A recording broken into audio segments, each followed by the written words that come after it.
চটজলদি বাড়িতে যদি কোনো গেস্ট বা কোনো কেউ আত্মীয় স্বজন চলে আসে, তার জন্য চট করে একটা রেসিপি আপনারা করে নিতে পারেন। তার জন্য নিয়ে নিতে হবে 2 চামচ বেসন।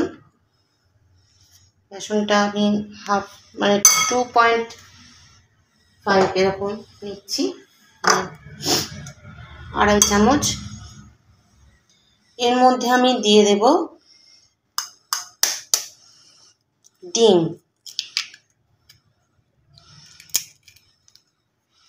আমি এখানে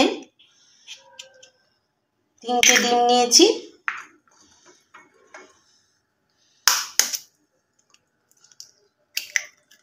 এটা 2 নম্বর ডিম।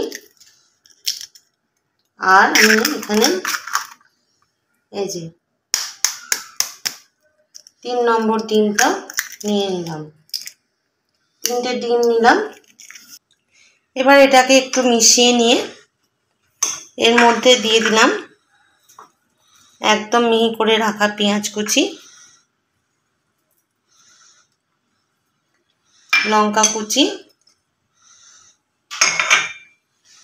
এবার আমি দিয়ে দেবো স্বাদ অনুযায়ী নুন, আর দিয়ে দেবো হলুদ গুঁড়ো,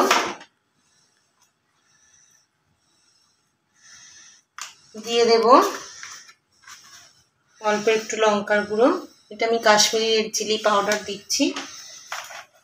এবার আমি এটাকে খুব ভালোভাবে মিক্সড করে নেব।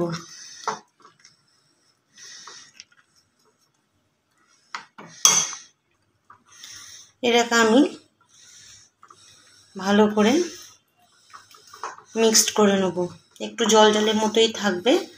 এটাকে আমি খুব একটা টাইট করব না। ব্যাটারটা ঠিক এরকম ধরনের হবে, একদম জলজলে হবে তাও নয়, একদম টাইট হবে তাও নয়। আমার ব্যাটারটা গোলা রেডি। এবার আমি ফ্রাই করব। তো আমি গ্যাস জেলে ফ্রাইং প্যান বসিয়ে দিয়েছি। এবার আমি এর মধ্যে একটু বেশি তেল দিলাম, কারণ এগুলো একটু ছাকা তেলে ভাজা হবে। তো তেল গরম হয়ে গেছে। এবার আমি 1 চামচ করে ব্যাটার এর মধ্যে ছেড়ে দেবো। ঠিক এরকম মাপেরই হবে জিনিসটা।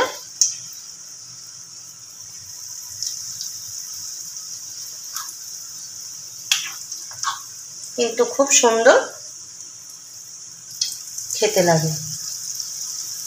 আপনারা এটা বাড়িতে অবশ্যই ট্রাই করবেন। আমাকে কমেন্ট বক্সে কমেন্ট করে জানাবেন কেমন হয়েছে।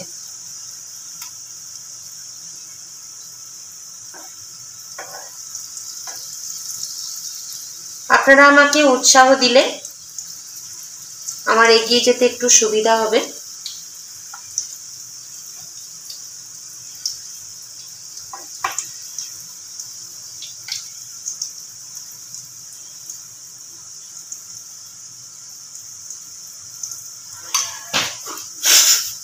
এবার আমি এটাকে উল্টে দেখব যে আমার এক পিঠ ভাজা হয়েছে কিনা।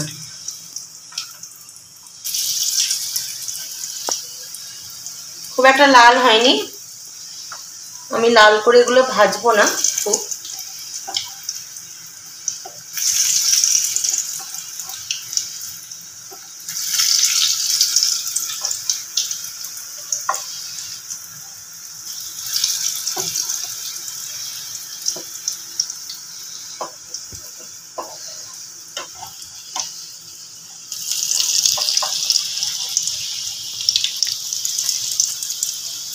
এই পকোড়াগুলো করার সময় কিন্তু গ্যাসটা একদম কম করে দেবেন, নইলে ভিতরটা কাঁচা থেকে যাবে আর বাইরেটা পুড়ে যাবে, খেতে কিন্তু ভালো লাগবে না।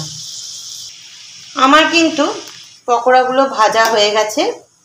এবার আমি একটা প্লেটের মধ্যে এগুলো উঠিয়ে নেব।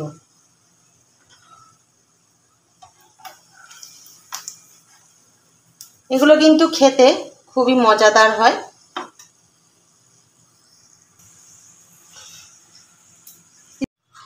সেম প্রসেসে আমি বাকিগুলো ভেজে নেব।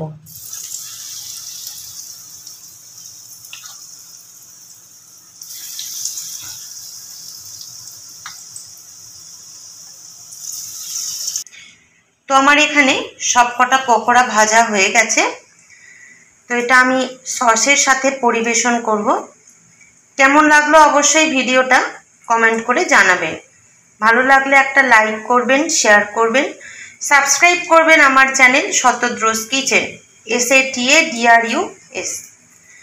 আর অবশ্যই আত্মীয় স্বজন বন্ধু বান্ধব সবার সাথে প্রচুর প্রচুর শেয়ার করে দেবেন। দেখতে সেটা অবশ্যই কমেন্ট করে জানাবেন। তাহলে